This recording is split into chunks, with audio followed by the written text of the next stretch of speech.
নমস্কার বন্ধুরা, সকলে নিশ্চয়ই ভালো আছেন, সুস্থ আছেন। আমার আজকের রেসিপি হচ্ছে বাঁধাকপির একটা দারুণ রেসিপি, নিরামিষ একটা রেসিপি, যেটা কিন্তু গোবিন্দভোগ চাল দিয়ে তৈরি করা চাল বাঁধাকপি। রেসিপিটা যদি ভালো লাগে অবশ্যই একটা লাইক, শেয়ার, কমেন্টস করতে ভুলবেন না। আর নতুন বন্ধু হয়ে থাকলে চ্যানেলটাকে সাবস্ক্রাইব করে নিয়ে পাশে থাকা বেল আইকনটা অবশ্যই প্রেস করে দেবেন। আর এই রেসিপিটা কিন্তু একদম অভিনব একটা রেসিপি, চাল দিয়ে বাঁধাকপির ঘন্ট। নিরামিষ, আপনারা নিরামিষের দিনে করতে পারেন, কিংবা যারা গোপালকে ভোগ দেন তারাও কিন্তু এই রেসিপিটা করে গোপালকে নিবেদন করতে পারেন। নতুন বন্ধুদের স্বাগত জানিয়ে পুরনো বন্ধুদের পাশে থাকার জন্য ধন্যবাদ জানিয়ে শুরু করব আজকের recipe. Welcome to Mimi's recipes. চলুন দেখে নিই কিভাবে তৈরি করছি চাল বাঁধাকপির ঘন্ট।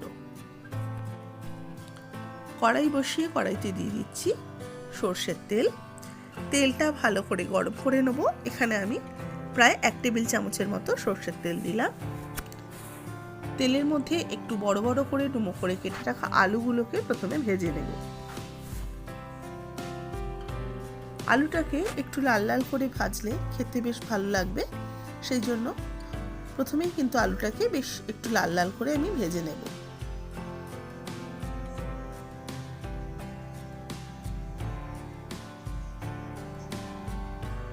সামান্য একটু লবণ দিয়ে দিলাম আলুর মধ্যে, যাতে আলুটা খুব তাড়াতাড়ি সফট হয়ে যায় এবং ভাজাও হয়ে যায়। নিরামিষ বিভিন্ন ধরনের রান্না হয়, যেগুলো খেতে কিন্তু ভীষণই ভালো লাগে। আর আমার কাছে খুবই রিকোয়েস্ট আসে নিরামিষ রান্না, পেঁয়াজ রসুন ছাড়া রান্নার। তো সেই ধরনেরই রান্নাগুলো আমি প্রায় সময় দেখিয়ে থাকি। তো আজকেও সেই কারণে আমি পেঁয়াজ রসুন ছাড়া একটা নিরামিষ বাঁধাকপির রান্না নিয়ে এসেছি। আলুটা ভাজা হয়ে গেছে, আলুটাকে এবার তুলে রাখছি। এবার এই তেলের মধ্যে আমি প্রথমে শুকনো লঙ্কা, তেজপাতা আর গোটা জিরে ফোড়ন দিয়ে দেবো। ফোড়নটা কয়েক সেকেন্ড একটু নাড়াচাড়া করে নিয়ে এর মধ্যে আমি গোবিন্দভোগ চাল আগে থেকে ভালো করে ধুয়ে ভিজিয়ে রেখেছিলাম, ভিজিয়ে জল ঝরিয়ে শুকনো করে রেখেছি, সেই চালটা আমি দিয়ে দিলাম। এখানে আমি প্রায় একটা ছোট বাটির 1 বাটি গোবিন্দভোগ চাল নিয়েছি। চালটাকে এবার তেলের সাথে ভালো করে ভেজে নেব, বেশ মুড়ি ভাজার মতো। চাল ভাজাটা যেরকম বেশ একটু ফুটফুট করে হবে, আর চাল ভাজাটা দেখলে বোঝা যাবে ফুলে উঠেছে, ততক্ষণ আমি চালটাকে ভালো করে ভেজে দেব। একটা ছোট সাইজের বাঁধাকপিতে আমি এরকম 1 বাটি, ছোট 1 বাটি চাল নিয়েছি। দিয়ে দিলাম আদা আর কাঁচা লঙ্কার পেস্ট, 2টো কাঁচা লঙ্কা আর 1/2 ইঞ্চি আদাকে পেস্ট করে নিয়েছি। আদা কাঁচা লঙ্কাটাও আমি চালের মধ্যে ভেজে নিয়ে দিয়ে দেবো হলুদ গুঁড়ো 1 টিস্পুন, তার সাথে দিচ্ছি শুকনো লঙ্কার গুঁড়ো 1/4 টিস্পুন, দেব ধনের গুঁড়ো 1/4 টিস্পুন, আর দেব জিরের গুঁড়ো 1/4 টিস্পুন। 4 ভাগের 1 ভাগ দিলাম চামচের। তার সাথে দিলাম টমেটো কোচানো, আর সামান্য একটু জল দিয়ে এবার মশলাটাকে ভালো করে চালের সাথে কষিয়ে নেব। খুব সিম্পল রান্না, অথচ ভীষণই সুস্বাদু আর অনেক পুরনো দিনের কিন্তু রান্না এটা। টমেটোটাও একটু সফট হয়ে যাওয়া পর্যন্ত ভালো করে রান্না করে নিয়েছি। দেখুন চালটাকে বেশ মশলাটা মাখো মাখো হয়ে গেছে, মশলা কষানো হয়ে গেছে। এবার বাঁধাকপিটা কুচিয়ে রেখেছি, সেই কোচানো বাঁধাকপিটাকে আমি অল্প অল্প করে দিয়ে অল্প করে নাড়াবো আর অল্প করে দেব। কিছুটা দিয়ে নিলাম বাঁধাকপি, এটাকে এবার একটু মিক্সড করে নেব। বাঁধাকপিটা দেওয়ার পরে এবার ভালো করে একটু নাড়াচাড়া করে নিয়ে আমি ওপর থেকে আরও যে বাঁধাকপিটা বাদবাকি অংশটা রয়েছে সেটাও দিয়ে দেবো, কারণ এটা একটু তাহলে মিক্সড করে নিয়ে কমে যাবে আর মিক্সিংটা করতেও সুবিধা হবে। বাঁধাকপি তো কাটার পর অনেকটা পরিমাণ হয়ে যায়, একটুখানি রান্না করে নিলেই কিন্তু অনেকটা কমে যায়। এবার ওপর থেকে বাদবাকিটা আর একটু দিয়ে দিলাম, দিয়ে এবার স্বাদ মতো লবণ অ্যাড করছি। লবণটা দিয়ে আবারও মিক্সড করে নেব। এইভাবে একদিন অবশ্যই করে দেখবেন, আশা করি আপনাদেরও ভীষণ ভালো লাগবে।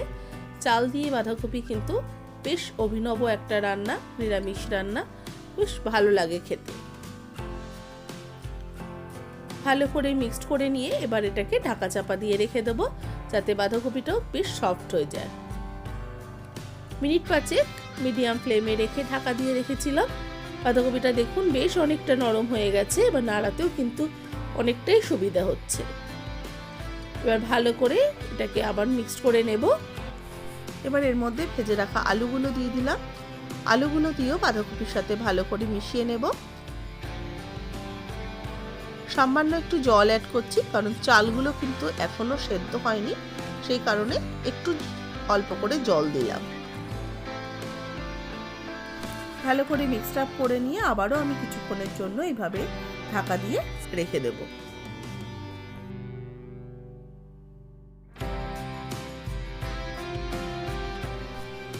কিছুক্ষণ ঢাকা দিয়ে রাখার পর একটু মিক্সিং করে নিয়ে আমি একটু স্বাদ মতো লবণ অ্যাড করছি, কারণ লবণটাই মনে হলো একটু কম লাগছে।